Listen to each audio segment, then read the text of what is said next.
Hey everybody, it's your girl, Simply Anna, formerly known as Three is No God, and I am back with another one. I'd ask you to first consider subscribing to my channel, hitting that like button, and making a comment down below. Okay, let's get into it. A couple of days before the victim went to the police, she did a 7-hour interview with another YouTuber. And that video is no longer available. I'm sure it's still out there, but it's not where we can listen to it. But I did screen record part of what she said happened that night. Okay. And this is about a minute and 30 seconds. I edited it just to get right to the point of it. And I just want to play a little bit. I want to play this for you and get your opinion on it. I am custom out. Hold on, go back. Right, here we go. Can you hear it? Yes. Yeah. I ain't caused no issue. I ain't custom out. Nothing. I just said I'm going. And I'm rolling my shit out the door at this point with my shoes off. And I'm getting to the car. And that's when they said, Baba G is calling you. God is calling you. Will you answer the call? So I go back inside. To tell him bye. And I hug him and he says, I love you. And I said, I love you too. And that's when he started taking me into the other room. And I said, no, stop. Like, I really got to go at this point. Like, then my Uber's outside. So he takes me into the other room. And I start crying in his arms. Because, I don't know, I was just emotional. Everything was just, like, piling up on me. The Uber done left me. So I felt like I was trapped there again. And I was like, oh, my God, like, I just missed the Uber, like, and he's telling me, I'm not going to let you go.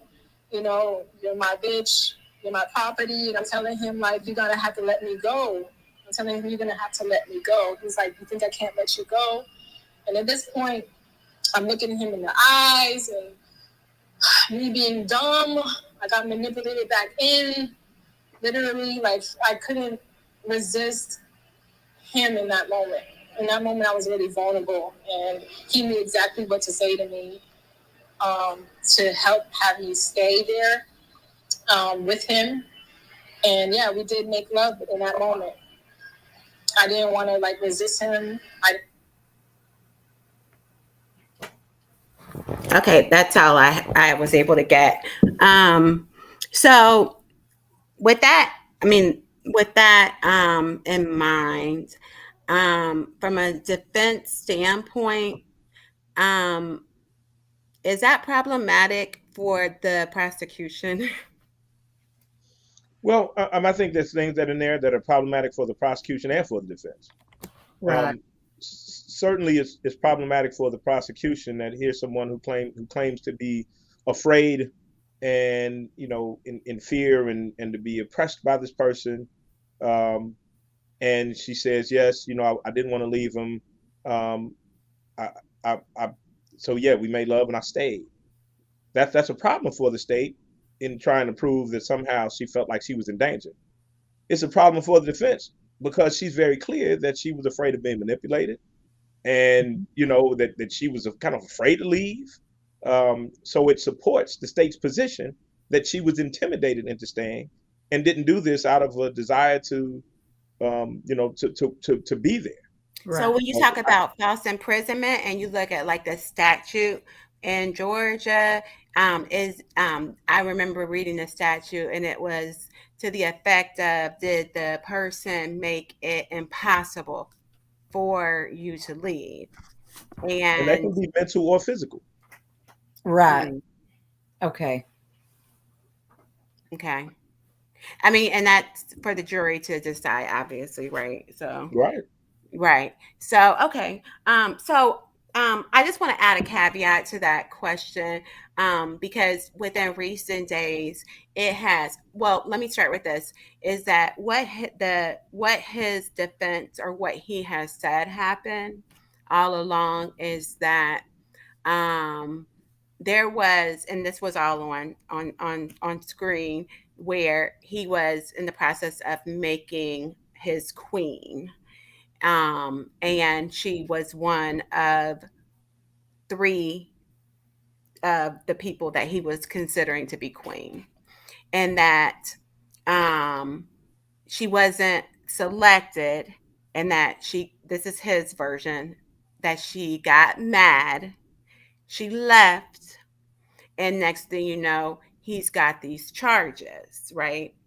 Now, what has surfaced in recent days is that she has now gone off with another cult member who had left after he was arrested.